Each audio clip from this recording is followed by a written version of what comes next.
예, 안녕하십니까. 들풀북스 출판사에서 진행하는 생각의 시간입니다. 오늘 같이 생각할 내용은 기독교 역사관입니다. 기독교 역사관. 기독교의 역사관은 직선적인 역사관을 가지고 있습니다. 시작과 종말이라는 시작과 끝을 가지고 있습니다. 저는 그 시작과 끝에 대한 부분을 중간에 전환점을 두어서 예수 그리스도의 십자가 사건과 사도들의 죽음, 순교, 이와 같은 사건을 중심으로 되돌아가는, 그러니까 시작점으로 다시 되돌아가는 그와 같은 좀 타원형적인 전환점을 가지고 있는 역사관이다. 저 나름대로는 그걸 그렇게 설명합니다. 자요. 그렇기 때문에 계시록까지의 그 예언서가 끝날 수밖에 없는 이유는, 왜냐하면 역사관이 시작으로부터 아담과 하와 창조, 또 노아의 심판 사건을 통해서 예수 그리스도와 사도, 요한계시록의 예언까지 끝났잖아요. 그때 이제 되돌아갈 시간으로 해서 인간은 어떻게 되는 거냐면 그 심판을 맞아간다라는 거죠. 그러니까 기독교의 역사관을 볼 때에 밝은 미래, 밝은 내일이라고 하는 것은 없습니다. 왜냐하면 인간이 살아가면서 점점 더 인간의 어떤 인격적인, 신앙적인 면이 두터워진다면, 바르게 간다면 세상은 하나님께서 심판하실 이유가 조금 더 없습니다. 세상 모든 사람이 다 예수 그리스도를 믿고 선한 양심으로 살아가는데 그들을 심판할 이유가 없겠죠. 근데 시간이 갈수록 점점 더 인간의 사회는 악으로, 하나님의 뜻과는 반대로 갈 수밖에 없습니다. 또 그렇게 가야만 하는 겁니다. 그래서 하나님께서 마지막에 그것을 심판으로 이제 끝을 맺으시게 되는 거지요. 우리가 이 부분을 꼭 기억해야 합니다. 그렇게 되기 때문에 성경 기록, 즉 아담과 하와의 창조로부터 이스라엘을 선택하시고 그들에게 율법을 주시고 예수 그리스도의 삶과 죽음, 십자가, 부활, 그 다음에 제자들의 그 복음 전도의 순교 사건을 돌아서 이제 그 외의 사람들은 다시 거슬러 올라가는 거예요. 그것을 서로 데칼코마니처럼 이렇게 비추어 볼 수 있는 거죠. 그러니까 이스라엘의 역사에 있었던 일이 현재, 지금 우리 가운데에 동일한 일들이 이루어진다라는 거예요. 하나님께서는 그것을 보셨기 때문에 거기에 미리 암시해 두셨다라는 겁니다. 오늘 나눌 말씀은 핵심은 그겁니다. 안식일에 이스라엘 백성들에게 하나님께서 특별히 자기의 일을 내려놓고 안식일에 자기 집에서 안식하며 쉬며 자녀들에게 말씀을 가르치라고 특별히 말씀하셨습니다. 율법에. 왜 그럴까? 그러면 우리는 오늘 주일은, 우리가 지키는 주일은 안식일의 연장선에 있는 건데, 그렇다면 우리도 집에서 쉬어야 되는 거 아닌가? 근데 우리는 나가잖아요. 어떻게 보면 교회 생활이 더 피곤하고 힘들 때가 있어요. 진짜 집에 들어오면 완전히 녹초가 될 때가 있죠. 여러분, 교회 갔다 와서 그 피곤이 완전히 그냥 차고 넘쳐서 막 서로 간에 그 가정 안에서 다툼과 싸움이 난다면 여러분, 그것은 주일에 참된 목적이 아니에요. 우리는 안식일처럼 지킬 이유는 없지만 그 안식일의 연장선에 있는 주일에 우리는 안식을 해야 합니다. 지금 부탁되고 다 교회 나가지 말고 쉬라, 이런 이야기가 아니에요. 우리는 그거를 정확하게 자기가 컨트롤할 수 있을 만큼의 교회 봉사와 정말 내가 하나님 앞에 온전한 그 주일을 섬기기 위한 안식이 내게 필요하다는 사실을 여러분들이 인지하시라는 이야기입니다. 그런데 왜 안식을 명하셨을까? 근데 왜 집 밖으로 나가지 말라고 하셨을까? 여러분, 요번 코비드19를 통해서 우리는 현장 예배가 강제적으로 봉쇄당했잖아요. 다시 반복되는 이야기입니다. 그래서 그들이 각자 어떻게 했죠? 집에서 예배를 드리는 바람에 그 원격으로 예배를 드리는 줌이나 유튜브 예배가 굉장히 활성화됐었습니다. 지금도 그 부분들이 있죠. 여러분, 문제는 그거예요. 종교성을 배제하는 어떠한 정치 집단이 강제적으로 이 예배의 회로를, 예배의 방송을 강제적으로 중단시키면 여러분 어떻게 되는 겁니까? 코비드와 같은 또 다른 바이러스, 더 큰 바이러스 상황에 대해서 진짜 이 집 앞 출입도 머뭇머뭇하게 되는 그 상황이 된다면 어떻게 되겠느냐라는 겁니다. 하나님께서 괜히 구약의 이스라엘 백성들을 선택하셔서 그들에게 집 밖으로 나가지 마. 그리고 집안에서 자녀들을 말씀으로 교육시켜. 이 말씀을 하신 이유가 꼭 이스라엘 백성들에게만 적용이 되는 것이 아니라 역사관이 전환점을 돌아서 다시 올라간다면 그 하나님의 말씀은 오늘날 우리에게 주시는 말씀, 분명히 우리에게 주시는 말씀이라는 거지요. 여러분, 이 사회가 국가든지 제가 보는 세계관은 그렇습니다. 지금 언어가 통합이 되어 있던 노아 시대가 있었지요. 지금 돌아서 예수 그리스도 인간이 어떻게 돼요? 언어가 통일이 되는 AI 컴퓨터가 지금 등장하고 있습니다. 언어를 통역해 주는 거죠. 그러면 노아 시대와 오늘날 우리의 점차 다가오는 미래는 동일해지는 겁니다.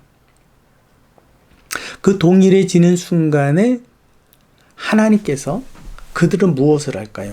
그들은 언어가 통일이 되었을 때에 바벨탑을 쌓았어요. 그들이 그렇다면 동일한 역사관으로 이 대조를 해서 본다면 여러분, 언어가 통일이 되면 결국 누구를 인정하지 않게 되느냐 하면 하나님을 인정하지 않게 되는 거죠. 그렇게 되면 노아 시대에 바벨탑을 쌓았던 그들의 행태와 오늘날 이 세계가 이루어갈 행태는 똑같다라는 거예요. 그들은 함께 노동을 했습니다. 앞으로 우리도 함께 노동을 해야만 합니다.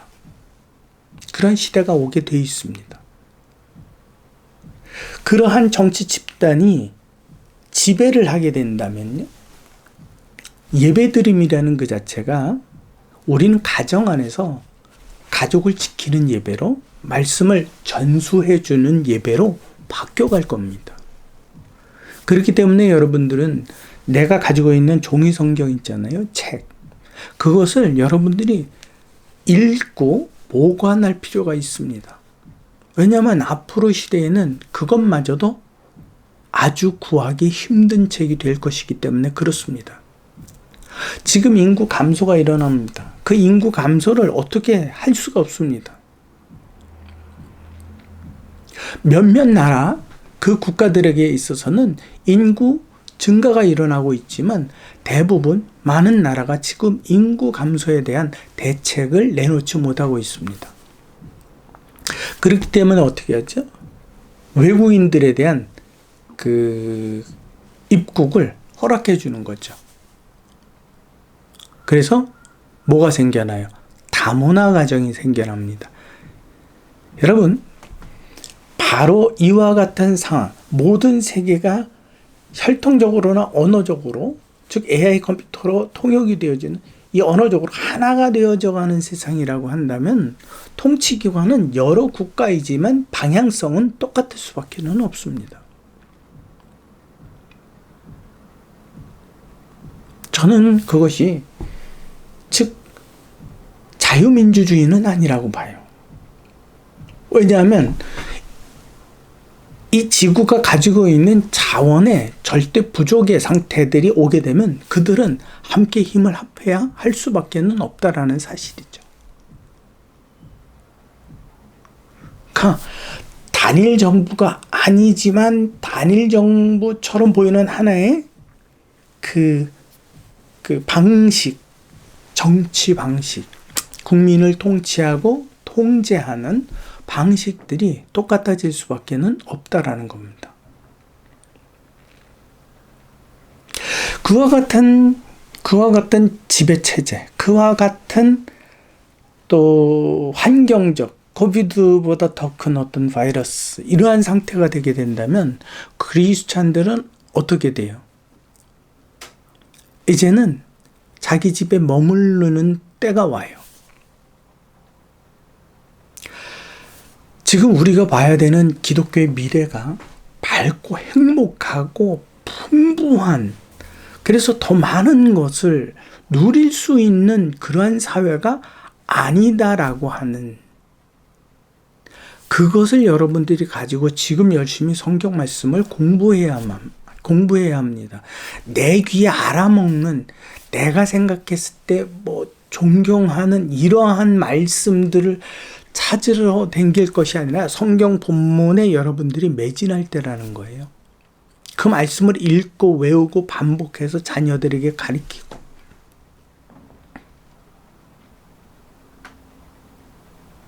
이 시대적 흐름이 여러분 결코 느리지 않습니다. 순식간에 이루어지는 겁니다. 그러니까 여러분들 종말을 대비하십시오. 하나님의 말씀으로 여러분들과 여러분들의 자녀들에게 그 말씀의 본문들을 직접적으로 읽히고 그들이 기억할 수 있도록 교육해야 합니다. 그것만이 살 길입니다. 이게 여러분 교회 나가서 될 일이 아니다라고 하는 겁니다. 그건 이번에 여러분들 그 코비드 상황을 겪으면서 지금 보이는 교회, 그 보이는 교회에 엄청난 충격들을 줬다라는 사실을 여러분들이 꼭 기억하십시오. 그렇기 때문에 내가 여기서 하나님의 말씀으로 중심을 세우지 않고 교회 건물이나 목사님을 중심으로 누구누구를 어떠한 것들을 다른 목적들을 세우고 나갔을 때에 이와 같은 사회적 환경, 자연적 환경이 또 어떠한 정치적 지위 아래에서 우리는 갈 길을 잃어버린다라는 사실입니다. 누가 뭐래도 그렇게 갈 수밖에는 없습니다. 왜요? 인터넷이 발전하지 않습니까? 그 인터넷의 발전에 있어서 각 국은요, 지금 AI 컴퓨터나 로봇으로 이것을 대중화시켜가는 겁니다. 그렇기 때문에요, 내가 여권을 가지고 어느 나라를 경유해서 어떻게 움직이는지, 몇 시에 비행기를 타는지 지금도 다 확인 가능하잖아요. 앞으로는 그것이 더 점차 통제 위기에 놓여져 있다라는 거예요. 통제하기 쉽다라는 거죠. 핸드폰 마찬가지입니다. 여러분들의 얼굴 인식 마찬가지입니다. CCTV 마찬가지입니다.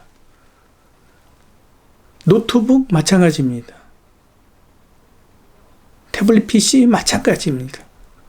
여러분들 어디 가나 여러분들의 모든 일거수일투족은 다 감시받을 수밖에는 없는 시대가 옵니다.